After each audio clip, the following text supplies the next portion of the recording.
새누리당 살려봅시다. 여러분과 함께 하겠습니다. 고맙습니다.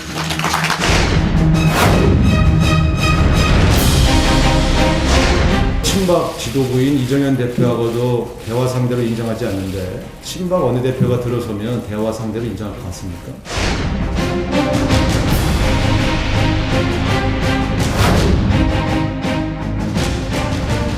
대선에 관해서 오래전부터 뜻을 두고 있는 사람입니다. 때가 되면 제가 말씀을 드리려고 합니다.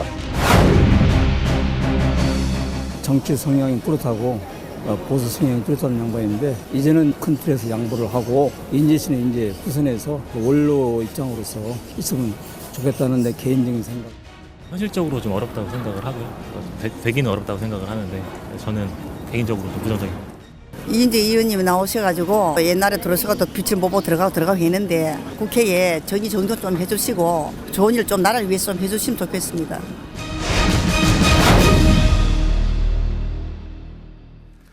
네, 어디에 가서든 반드시 살아남으시는 분입니다. 무려 6선 의원이신데 지난 총선 때 아주 희한하게 하여튼 낙선하셔서 안 그래도 이분의 근황을 궁금해하는 분들이 많았습니다. 오랜만에 여러 가지 이야기 나눠보겠습니다. 이인재 전 새누리당 의원 나오셨습니다. 어서 오십시오.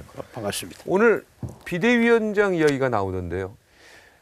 비대위원장은 뭐 제가 갈 자리는 아니고 지금 논의가 많이 하고 있는데. 아니 그러니까 제안 지금 받고 있죠. 뭐 그렇지 않습니다. 그건 뭐 언론에서 일부 언론에서 그런 이야기 하는데. 네. 여기서 뭐 사실이 아닙니다. 특별히 막 지금 정보 들어왔다 그러면서 이제 그런 논의 자체가 없는 걸로 알고 있는데.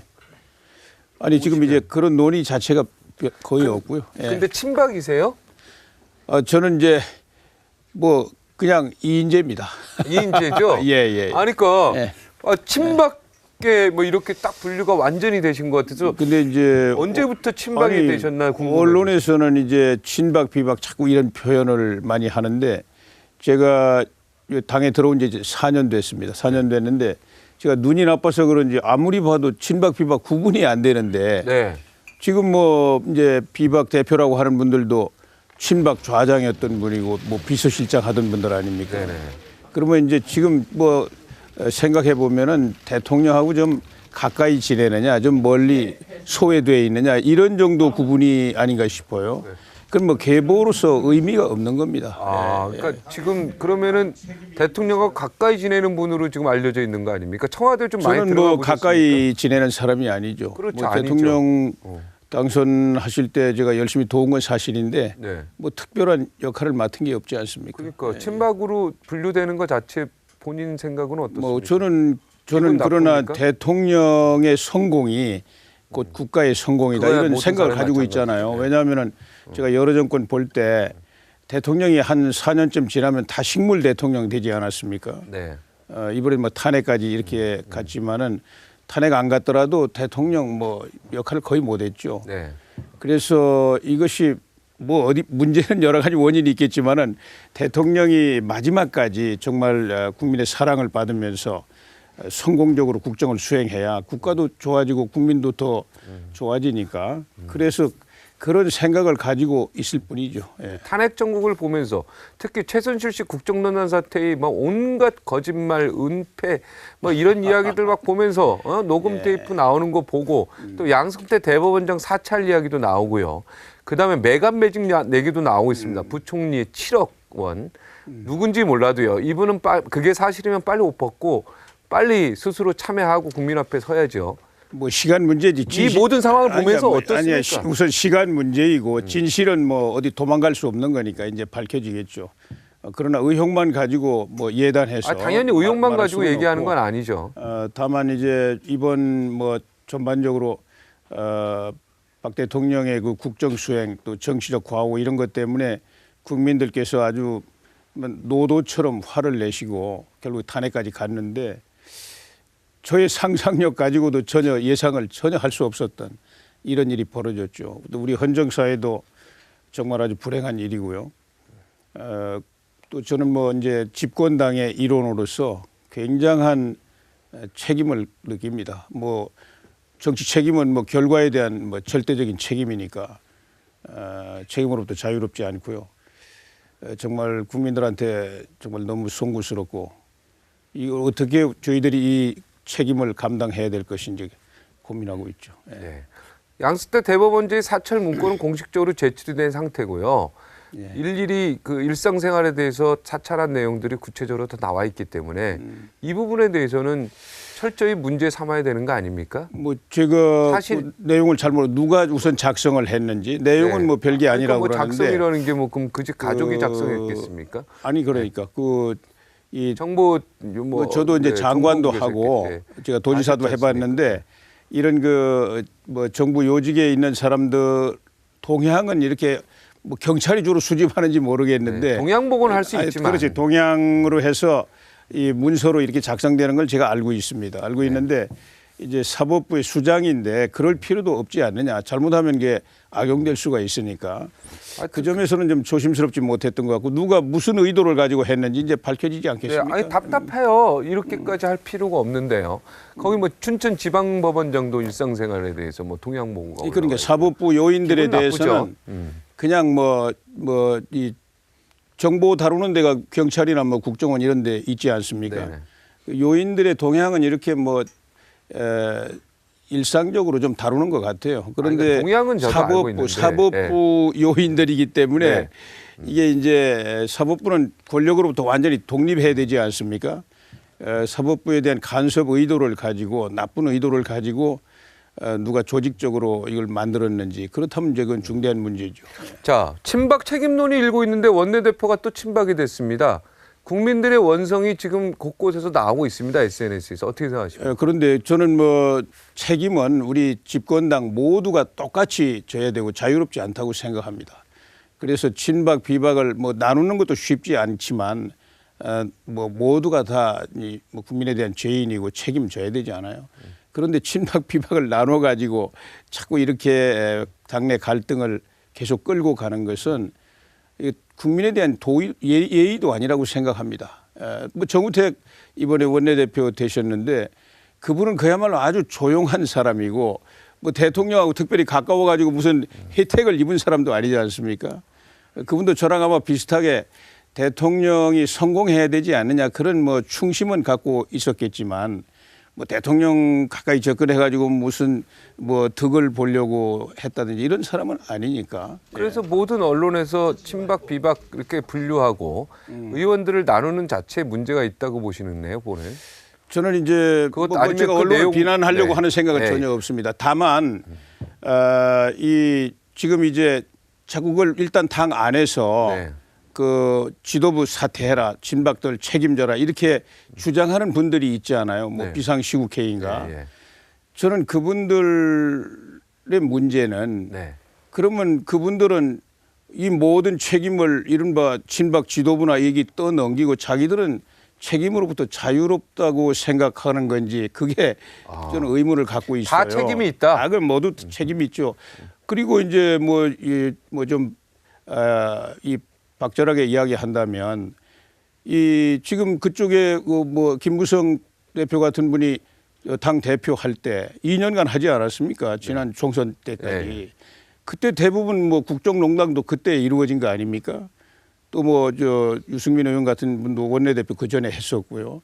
이 뭐 최순실 국정농단이라는 게 뭐 요 몇 달 사이에 이루어진 게 아니지 않습니까? 네, 수십 년간 이렇죠. 그러면은 누가 책임이 있고 누구는 책임이 없다 이렇게 어떻게 말할 수 있습니까? 더군다나 이정현 대표 같은 사람은 이거 뭐 몇 달 되지도 않잖아요. 원내대표 당 대표 한 지가. 그리고 이제 이분들도 다 무한 책임을 지고 이 어느 정도 이제 조금 고비를 넘기면은 다 임기는 뭐 아직 많이 남아 있잖아요. 원래 2년이니까. 그러나 그만둔다고 다 이야기를 했습니다. 그런데 자꾸 거기다 이 돌팔매질을 하는 것은 당내 갈등만 자꾸 증폭되는 것이지 저는 국민에 대해서 책임지는 자세가 아니라고 생각해요. 네. 그렇다면은 박근혜 대통령과의 어떤 결별이라든가 어떤 국민들로부터 뭔가 이해될 수 있고 상식적으로 될 수 있도록 지금 말씀하신다면 새누리당 전체가 국민에게 좀 죄인 되는 거 아닙니까? 그렇습니다. 그죠? 예. 책임을 진다는 얘기면 예. 그런 모습을 좀 보여야 될 것 같다는 생각이. 그런 게 안 보이니까 아니 지금 이런 그러니까 얘기가 지금 나오는 이제 거예요. 뭐 오늘 다 사퇴하지 않았습니까? 일단 이제 새 원내 대표가 선출이 됐기 때문에 그 새 원내 대표한테 당 대표 권한을 다 넘기고 다 사퇴했죠. 그리고 이제 뭐 책임을 지는 것은 달리 뭐 다른 방법은 없잖아요. 이제 앞으로 더 자성하고 이제 이런 과오가 다시는 이제 되풀이되지 않도록 당을 혁신하고 이러는데 이제 미랄이 되는 방식으로 이제 하겠죠. 그리고 그분들이 뭐 일단 지도부에서 다 사퇴했기 때문에 네. 이제 당의 뭐 중심에 서는 일은 없지 않습니까? 자, 그럼 비대위원장은 어떤 인물이 돼야 된다고 생각하십니까? 오늘 뭐 저는 정우택 이제, 원내대표는 약간 비박계나 중도에서 나오는 아니 게 그러니까 맞다고 그것도 보는데. 이제 정우택 뭐 원내대표가 잘 하시겠는데 우선 당의 중론을 이제 다 듣고 모두가 다 받아들일 수 있는 이런 인물로 하지 않겠습니까? 저는 그렇게 꼭 한다고 생각하고요. 그리고 이제 더 이상 뭐 친박 비박이라는 게 더 이상 의미가 없는 것이 이제 박근혜 대통령의 이 권력이라고 하는 것은 사실상 이제 거의 뭐 지금 아직 뭐 지위는 남아 있지만 권한도 정지돼 있고 또 정치적으로 이미 무력화되지 않았습니까? 그런데 뭐 박근혜 대통령 뭐 기준으로 해가지고 친박 비박 이건 이제 아무 의미가 없는 것이죠. 그렇지 않습니까? 박근혜 대통령과의 결별을 반드시 거쳐야 된다라는 어떤 그 국민들의 생각에 대한 어떤 생각입니까? 새누리당 완전히 뜯어 고쳐야 된다. 해체 수준으로. 물론 그렇습니다. 새누리당은 이제 뭐 이번 파동을 겪으면서 새누리당이 이제 가지고 있던 그 뭐 낡은 의식이라든지 행태라든지 뭐 이런 또 대의 명분 뭐 정강 정책 이런 것도 현실에 맞지 않고 이랬던 거 다 뜯어 고쳐야 되죠. 다 뜯어 고치고 또 문을 열고 이 보수의 가치를 구현하고자 하는 이런 분들 다 받아들이고 그래서 아주 민주적으로 완전히 새로 다 바꿔야 되죠. 네, 어떻게 예. 바꿔야 됩니까? 새누리당 뭐 당도 구체적으로 좀 이름도 바꾸고 다 바꿔야 뭐 됩니까? 아마 뭐 이름도 바꾸게 될 겁니다. 네. 이름도 바꾸게 되고 우선 이 정강 정책도 지금 이제 자꾸 하루하루가 새로운 이슈들이 터지고 또 국민들이 새로운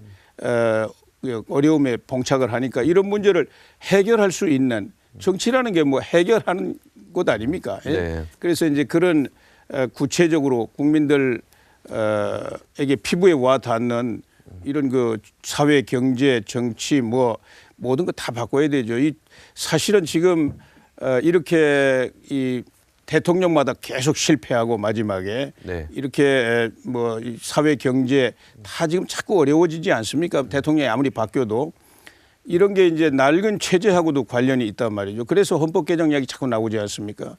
그 권력 구조라든지 또 뭐 경제 헌법이라든지 여러 가지 좀 완전히 손질을 해야 된다. 뭐 이런 거에 관해서도 이제 우리 새누리당이 앞장을 서야 되겠죠. 그리고 이제 경제 지금 이 침체가 계속되고 있고 또 사회 빈부격차 계속 격화되고 있고 심각합니다. 이런 거에 대한 아주 구체적인 해결책 이런 거를 딱 내세워 놓고 그거를 아주 헌신적으로 추진하는 이런 그 노력을 해야 되죠. 비대위원장이 그러면 굉장히 중요하다고 생각이 듭니다. 예, 그죠? 모든 그렇습니다. 권력을 예. 집권내고 비대위원들도 임명할 수 있고요. 그렇습니다. 우리 이인재 의원님을 비롯해서 김태우 지사도 얘기가 나오고 김태우 의원도 얘기가 나오고 또 유승민 그다음에 의원 그리고 손학규 의원까지 전 대표까지 얘기가 나오고 있습니다. 지금 본인은 사양하신다고 했죠. 아닙니까? 그렇습니다. 저는 지금 뭐 제가 그런 의지를 갖고 있지 않고 제안이 또 와도 뭐 우선 뭐 논의가 안 되고 있습니다. 안 되고, 예, 예. 그래서 그거는 구체적으로 뭐, 그러면 개인적으로는 어떤 분이 좀 됐으면 좋겠으면 지금 거론되고 있는 분들.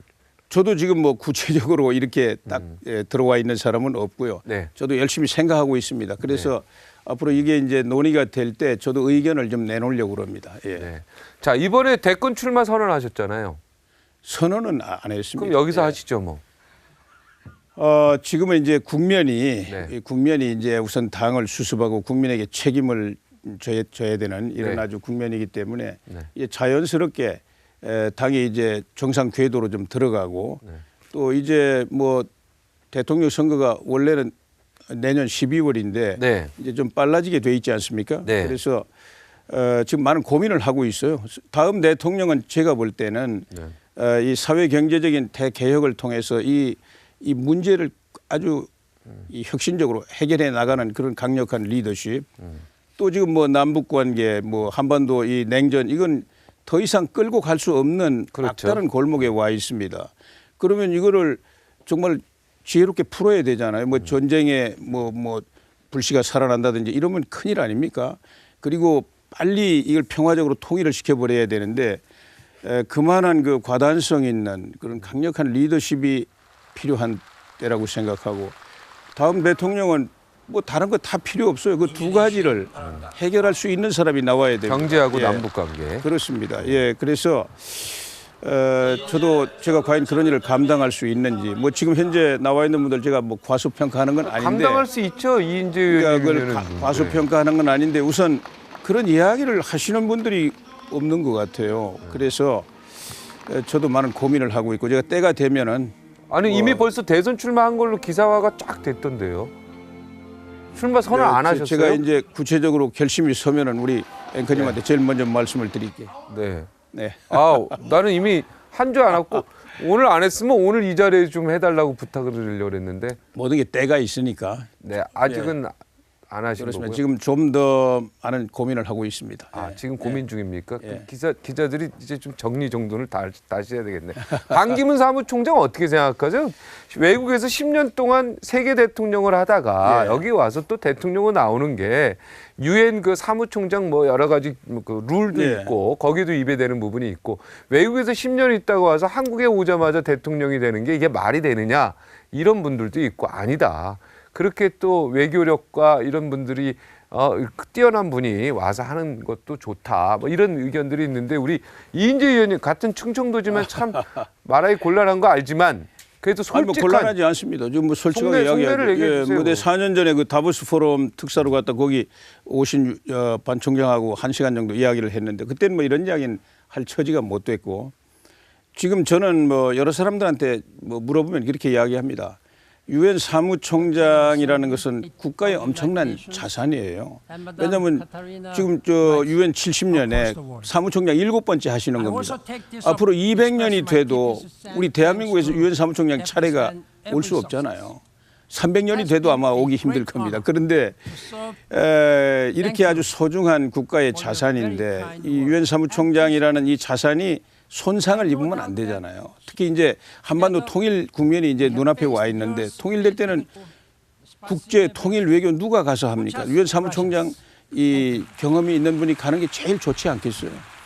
그러나 이제 국가가 워낙 비상사태인데 내가 뭐 그건 그거고 내가 이 목숨을 걸고 이 국가를 구하기 위해서 정치에 한번 뛰어들어야 되겠다 이번 대선에 이렇게 결심을 하시면 뭐 누가 말리겠습니까? 또 우리 새누리당에 그렇게 해서 새누리당에 투신해서 하신다면 얼마나 좋겠습니까? 우리로선 참 좋은 일이죠.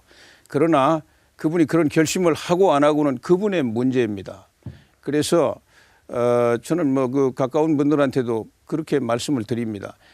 목숨을 걸고 하겠다고 하면 지금 바로 하고 아니면 분명하게 태도를 말씀을 하시는 게 그 유엔 사무총장이라는 국가의 자산 이거를 위해서 난 좋은 일이다 이렇게 생각합니다.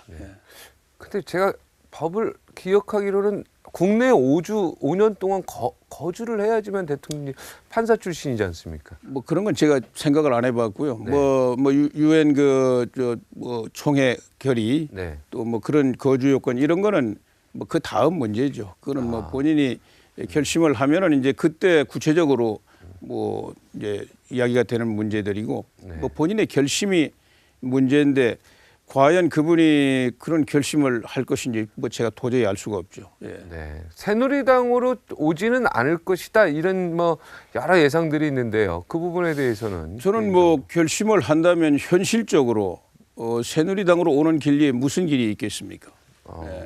만약에 이제 그 김무성 그 비박계 김무성 전 대표를 비박계가 나가서 탈당을 꾸리고 이미 벌써 남경필 지사나 김용태 의원이나 뭐 탈당 많이 해보셨지 않습니까? 탈당을 제가 이제 경험이 있는데 꽤 많이 했잖아요. 당을 한번 나가는 건 쉬운데 돌아오는 건 너무 어려워요. 내가 뭐 이 새누리당에 돌아오는 게 15년 2개월 걸렸습니다. 새누리당으로 그분들한테 돌아오는데. 그분들이 저한테 물어보면은 나가긴 쉽지만 돌아오긴 어렵다는 말씀을 드리고 싶고 네. 또 뭐 특히 지금 뭐 날씨도 자꾸 추워지는데 나가면 정말 북극이나 남극에 가 있는 것과 같습니다. 그래서 뭐 그걸 견딜 만한 그런 명분이라든지 또 힘이 있으면 모르지만 그렇게 함부로 결정할 일이 아니고요. 저는 뭐 우리 당이 절대 분당으로 가지 않는다고 확신하십니까? 확신합니다. 예. 아, 왜? 그 확신하는 뭐 이유라도 있습니까? 너무 추워서 아니 밖에. 그러니까 뭐 죽기도 하지만은 네. 그러나 그 과연 당이 깨질 만한 명분이라든지 지금 명분이 있지 않습니까? 아, 이 무슨 최순실 명분이 게이트가 있습니까? 지금 나라를 흔들고 아니 국정 당을 논란을 깨는 것이 거기에 이 사태에 침략계- 대해서 네. 국민에 대해 책임을 지는 행동인가요? 그렇지 않습니다. 특히 이제 이번 사태를 겪으면서 박근혜 대통령을 지지했던 보수적인 가치를 그런 거 지지하는 국민들께서 제일 허탈하고 지금 화를 내고 계시지 않습니까?